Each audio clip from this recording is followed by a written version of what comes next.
With their intensity, and I think it was 9-0. We had to call a timeout. Steph got beat backdoor, couple turnovers. Just a horrible way to start. But even then, we fought back in. We were down eight at the half right there. But it's going to take more than an effort like that to win a finals game against a great team, obviously. And my other question was, do you understand what was going on with Curry, especially in the first half? He didn't play well. On the right side over here, Kenny. Kenny Rhoda, WHBC Radio. Hi, Kenny. Hey, Steve. How do you explain a 63-point turnaround from Game 2 to Game 3? It's the NBA. This is how it is. Most of the teams in the league are pretty equal in talent.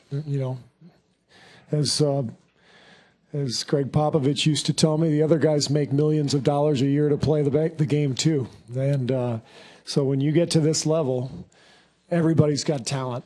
Whether you're in the finals or it's the 10th game of the season, every team you go against has great talent. Every player in the NBA is a great player. And if you let your guard down and the other team is angry, then you can see this kind of turnaround. It's happened in every series for them, every series for us. Maybe not for them, but for us, it's happened, and that's the way it goes. On your left, Ethan. Ethan Strauss, ESPN. Was there any consideration of downsizing with them starting both halves small? Any consideration to maybe starting the second half that way? You mean like take Bogut out of the lineup? Yes. Not really. We thought Bogues played well. Bogues has done a good job for us in the series, and we didn't feel like we had to match what they were doing because of their change in their starting lineup. We can always make a quick substitution. So that I don't think that had anything to do with losing the game. It wasn't lineups. It wasn't substitution patterns. It was we just got our tail kicked. Fourth row in the center. Dan Devine, Yahoo Sports. Coach, after holding Kyrie Irving down pretty well through the first two games of the series, was able to get off really well early tonight. What did you see from him that was different tonight than what you saw through the first two games? He was just really aggressive, and he's a great player. He had a couple of tough games, and I thought his play kind of mirrored their team's play. You spend 2 or 3 days listening to everybody say things about you that don't feel that good.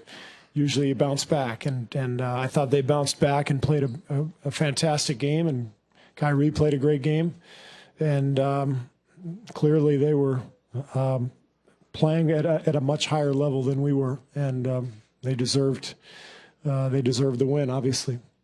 Joe over here on the fourth row on the right. Joe Varden, Cleveland.com. Steve, not to pick on him, he's had a great playoffs and a good season, but Kevin was out tonight for the Cavs. Does his absence make them a tougher matchup for the Warriors specifically? I think the game would have been the same whether he played or not. This was about one team being emotionally fired up and angry about being down 2-0, and another team being comfortable. So I don't think that had anything to do with it. I think it was just the level of intensity that they brought. They would have brought it with Kevin too. So I don't think it made a difference. Again, over here, Ron. Steve, Ron Krejcik from the San Francisco Chronicle. You guys have lost game threes before, as we've talked about, and you and the players all said how you had to match their intensity from the start. Are you baffled, surprised? I mean, you've said you sometimes know how your team's going to play. Yeah. Did you see this coming at all? I didn't see it coming. No, I mean, we talked about it. We talked about how Cleveland was going to come out on their home floor, being down 2-0. We talked about all that stuff, and I was very hopeful, and I was expecting that our team would play much better, but we didn't. So I didn't have them ready. On your left, Tim. Tim Kawakami, Mercury News. Did you pull Steph there in the second quarter due to poor performance? Was it to talk to him? It was before he got his third foul. When you put him back at the third foul, but he had a turnover. Did you pull him out because you were upset with him? No, I wanted to tell him something that I saw. So I took him out, talked to him for a second, and put him back in. Where did you think his head was in this game? Did you think he was into this game? He did not start the game well, turned it over, got beat backdoor, and he was not his usual self. Now, it happens sometimes. I mean, that's what everybody was saying about them the last two games. When no matter who you're talking about, when a team plays poorly, the team deserves criticism. The coach deserves criticism. The players, I always tell our guys, that's why we get paid. We don't get paid to show up and shoot baskets every day. We get paid because we're going to get a lot of criticism, and we deserve it tonight.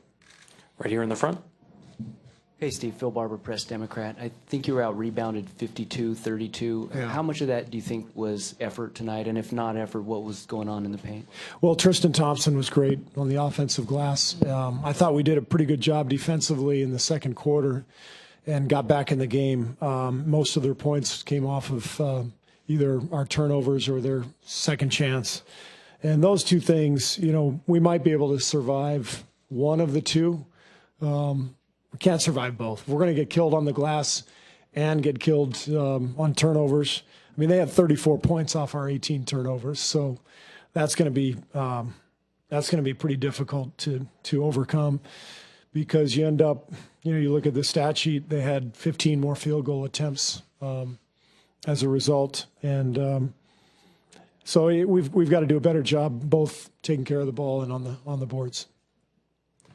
Last two, back left, and then right here in this corner. Joseph Cacharo, the scorer. Steve, Steph and Clay have both gone from about 20 attempts per game in the first three rounds to about 13 so far in the finals. What have the Cavs done successfully to limit not just their makes, but their actual looks at the bucket? Well, they're being very aggressive with them out on the perimeter, and it didn't matter in the first two games because other guys scored, and we got lots of good offensive possessions. And tonight, obviously, it did matter. We didn't get a lot of great looks for them, but we didn't get much of anything going. So their aggressiveness was important tonight.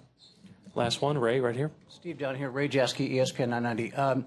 Curious about the flip side of that same coin. What needs to be done? What wasn't happening to create space, create looks for your guys?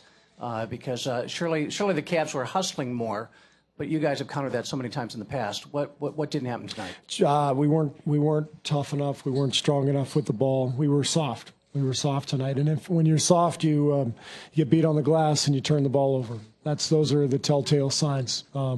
So we can't be soft in Game 4 if we want to win. Thank you.